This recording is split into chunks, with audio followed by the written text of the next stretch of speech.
Hey, good morning, and I pray this finds you doing well. I'm going to read to you out of Proverbs chapter 3, as this is day 3. Read you the introduction here. It's going to be the first 4 verses, and it sets the tone for the rest of the proverb. This proverb is very interesting in a couple different ways that we'll share. So here we go. Proverbs chapter 3, verses 1 through 4. My son, do not forget my law, but let your heart keep my commands. For length of days and long life and peace they will add to you. Let not mercy and truth, and I circled mercy and truth in my Bible. Let not mercy and truth forsake you. Bind them around your neck and write them on the tablet of your heart. And so find favor and high esteem in the sight of God and man. So Proverbs 3 takes a turn theologically. The first couple chapters of Proverbs, now understand that Solomon gave these Proverbs. He did not give them in chapter form. This was later done, I think, by King Hezekiah and his men, as they basically edited what we would call the book of Proverbs, put it together and included. Because from what I understand, Solomon wrote thousands of Proverbs, and this only contains hundreds of them. So there was a lot of wisdom pouring out of Solomon on a regular basis and writing these things down.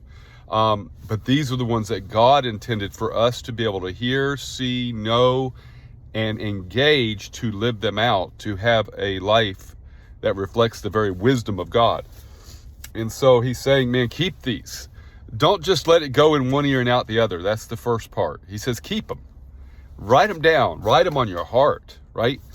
It correlates with that verse in the book of Psalms 119. Your word have I hidden in my heart, O God, that I might not sin against you.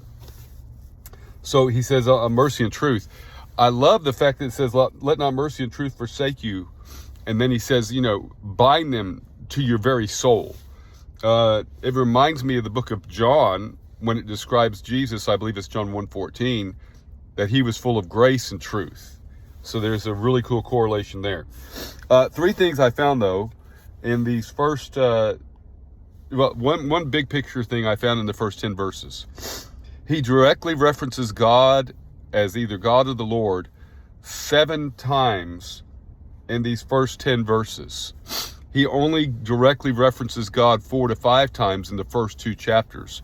So this is very God-centered. Once again, it's showing you and me as children of God that he is our source of wisdom. He is the fountainhead of all wisdom. All wisdom comes from God, and all truth leads to God. But there's 3 big things that he tells us to do in these verses. In verse 3, he says, trust in the Lord.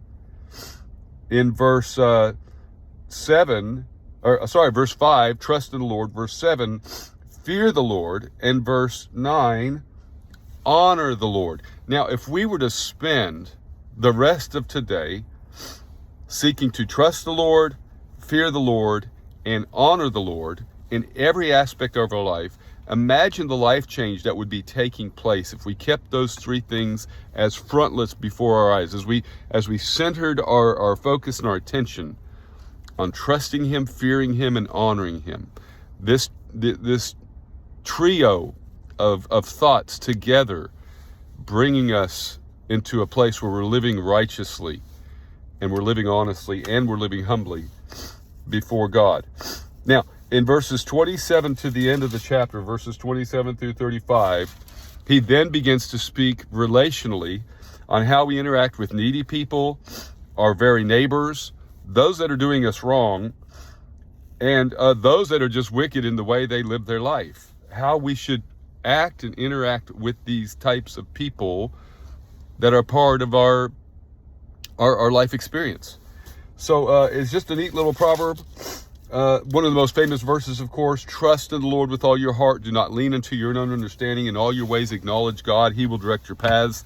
When I traveled across Texas on my first prayer journey in 2020, going to 41 cities, over 2,200 miles, that's really how that whole scenario played out. God had put in my heart to go on the journey. I trusted him. He said, Ross, you're going to need a certain amount of money because it's, hotels and food and gas and travel. He said, I'm not going to give it all to you before you leave, but you'll have more than enough by the time you're done. just trust me and head out in faith. And so I left out the door and began this 2,200 mile trek with not every bit of money in my pocket. But when I got back, I still had more money than I ever needed, as far as God just kept providing more than I could imagine. And I was able to send that money to other nonprofits and churches. My point is, I just trusted him. I didn't lean into my understanding and say, God, I'm not going to begin the journey till I have everything I need. God says, I'm all you need. Now start your journey. And so just trusting in him, don't lean to your own understanding, just acknowledging him as the sovereign Lord of all, and watch him continue as you're on your journey, direct you exactly where you should go, doing exactly what you should do, and influencing lives that need his touch of grace. And it's a beautiful experience. So I pray this is a blessing to you. Day 3, chapter 3, tomorrow's chapter 4, 31 days in Proverbs together as we sort of look through this book and get a bigger view picture. God bless.